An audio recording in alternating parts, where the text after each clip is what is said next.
In April, Niagara Bottling announced plans to construct a new manufacturing facility in Pleasant Prairie. Niagara will purchase 23 acres and build a 377,000 square foot facility to manufacture plastic bottles and to bottle water for the Niagara brand and private label customers.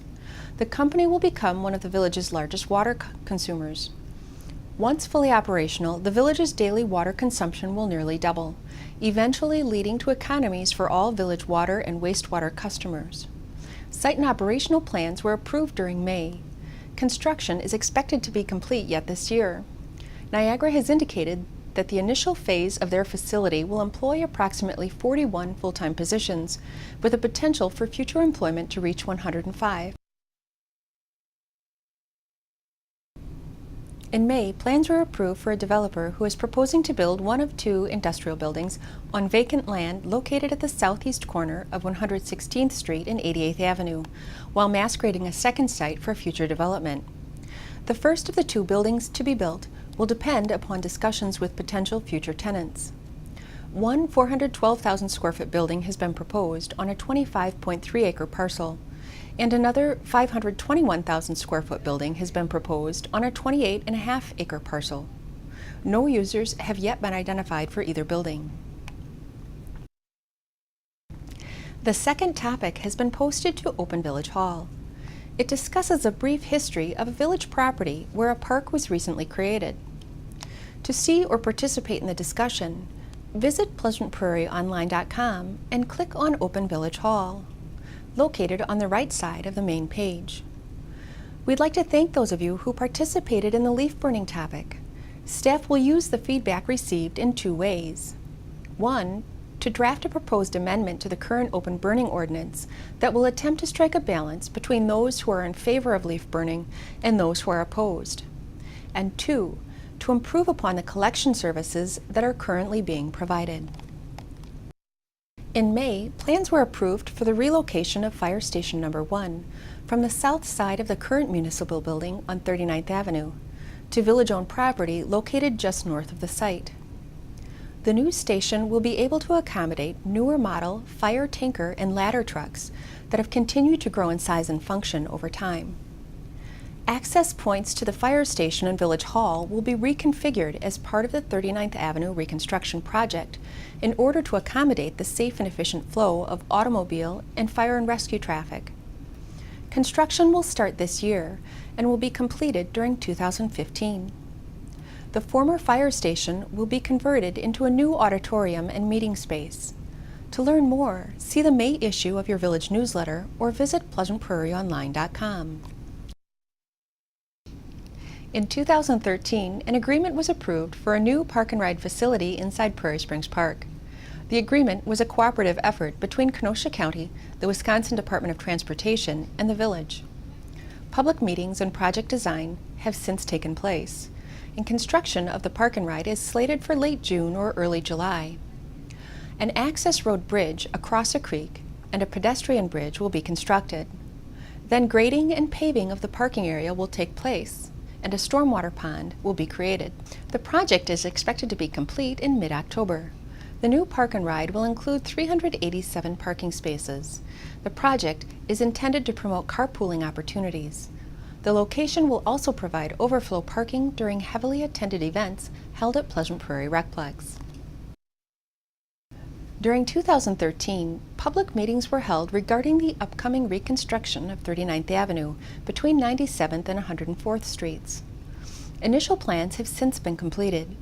The village is currently working with property owners within the proposed project area and expects to send the project out for bid in early 2015. Construction is expected to begin during the summer of 2015. To learn more about the 39th Avenue project, see the May issue of your village newsletter. The village will host the Pleasant Prairie Junior and Adult Triathlons on June 21st and 22nd, with the proceeds helping to support the therapeutic recreation program for individuals with special needs. The swim and run courses will be held entirely within Prairie Springs Park. However, on Sunday, June 22nd, athletes will bike through the village. Road closures, similar to those from years past, will take place between 6 o'clock a.m. and noon. To learn more, please see the May issue of your village newsletter or visit pleasantprairieonline.com. On April 21st, 3 Pleasant Prairie public safety employees were honored by the Veterans of Foreign Wars for outstanding service. Fire medic Adam Craig, Detective Heather Mogensen, and Fire medic Aaron Longree received certificates of appreciation from Pleasant Prairie VFW Post 7308 and national awards acknowledging their exemplary performance in the line of duty. The village would like to thank the Veterans of Foreign Wars and Post 7308 for recognizing the outstanding service provided by these 3 individuals. Since 1998, the village has had 3 canine officers, Astor, Rico, and Echo. To learn more about the Pleasant Prairie Police Department Canine Unit and their history in the village, please see the May issue of your village newsletter or visit pleasantprairieonline.com. On Saturday, May 3rd, the police department announced the death of retired canine officer Rico. Rico joined the department in 2005 and retired in 2011. During his 6 years on duty, Rico captured several fugitives, tracked lost children and elderly subjects, located narcotics, searched vehicles, and performed many public appearances and demonstrations. The department would like to thank those who have supported the canine program.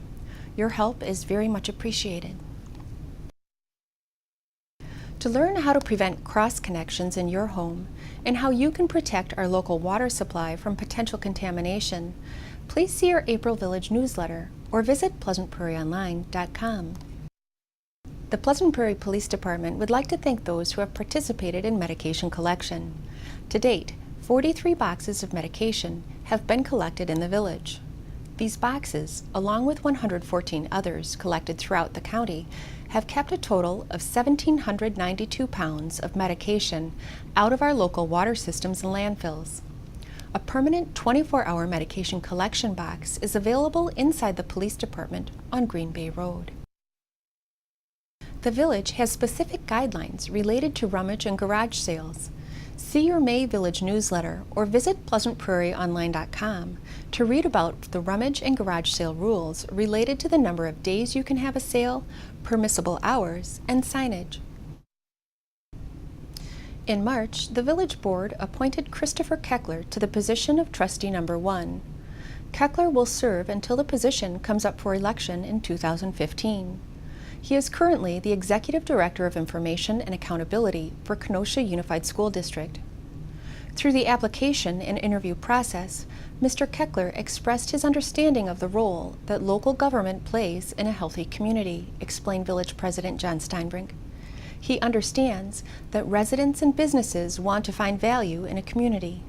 We welcome Trustee Keckler to the Village Board and look forward to working with him to meet our community's needs.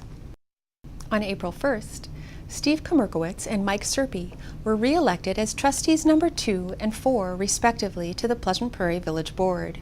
Trustees Komerkowitz and Serpy began their 2-year terms on April 15th.